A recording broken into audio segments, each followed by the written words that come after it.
mbokk yi ñu ngi leen di nuyu di leen jaajëfal ci ànd beeg safoo beeg rajo Touba Fall FM 105.5 rajo ñëpp fii kulli laylin wa nahaarin di jaajëfal internet di ñuy seetaan ak di ñu déglu ci Mourad TV ci YouTube bi di leen ñaan ngeen gën a abonné di like ak di partager vidéo yi del si waat nag yéen ci seen woppo bi di bis ni tey ngeen koy am bët bu yàlla sàkk diirub koor gi di ci ànd ak Abba Bousso Imam Yali. juróom-benn fan ci weeru koor bis na tey la suñu borom subhaanahu wa taala wàcce téere bi tawraat mu wàcce woon ko ci yontu yàlla Moussa alayhi salaam muy téere bi nga xam ne suñu borom moo ko dee ab yonentam di yontu yàlla Moussa mu wàcce ko mu bàyyi ko asamaan yontu yàlla Moussa alayhi salaam bokk ci ulul azmi min ar rasul bokk ci yonent yi nga xam ne ñoo ëpp ak dogu di it yonent bi nga xam ne mi ngi jamonante woon nag buur bi ñuy wax Walid ibnu Mushab ñu gën ko xam ci Ramsis II wala Firawna bi nga xam ne alquran tudd na ko ay yoon ci pàttali sax moom yontu yàlla Moussa moom moo labal Firawna ci bahru muy mer rouge kon bis na tey la ko suñu borom joxoon téereem bi di tawraat bis na tey juróom-benn fan ci weeru koor ci la xare mag bi am muy waqaatil amoriya di xare bi nga xam ne mi ngi doxoon ci diggante jullit ñi muy dawla al abbasiya ak réewum Ruum bi nga xam ne dañu duggoon Constantine def fa ay ñaawteef lépp nag ngir jot jullit ñi ak it doon leen noggatu lii moo taxoon nit ñu def jëf ju ñaaw ji bis na tey kon bis na tey la xare boobu am diggante jullit ñi ak romain yi bis na tey juróom-benn fan ci weeru koor di première victoire bi nga xam ne jullit ñi am nañ ko ci salibiyin yi salibiyin di fàttali mooy armée européen bi nga xam ne diggante France Allemagne ak Angleterre ak yeneen réew yoo xam ne ñu ngi woon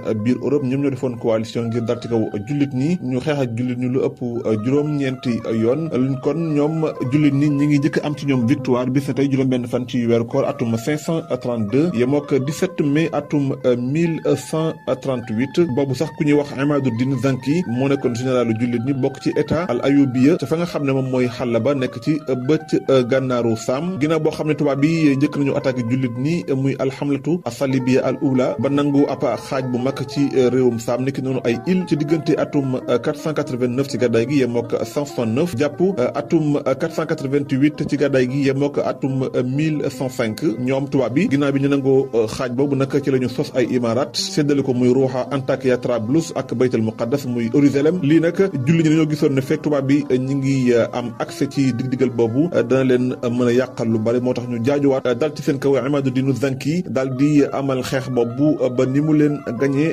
bis na tey di première victoire jullit ñi ci kaw européens yi juróom-benn fan ci weeru koor atum 539 yemook 27 novembre atum 1144 ngañaay lii nag nekkoon na ngañaay lu yaatu te am solo ci jullit ñi gën a joxaat jullit ñi courage luñ ci màng ci alal niki noonu ñu ci jàppoon loolu nekkoon bis na tey juróom-benn fan ci weeru koor bis na tey juróom-benn fan ci weeru koor atum 63 ci gàddaay gi yemook 14 mai atum 682 ci la jullit ñu ubbi Sanat ci njiital Muhammad ibnu Qasim ak ñi mu àndaloon ginnaaw bi ñu traversé dexuk Sanat daat koy ubbi loolu nekkoon ci njeexantalu xilaafa Walid ibnu Abdul Malik nekk juróom-benneelu xalifa amawiya di fukkeelu xalifa jullit ñi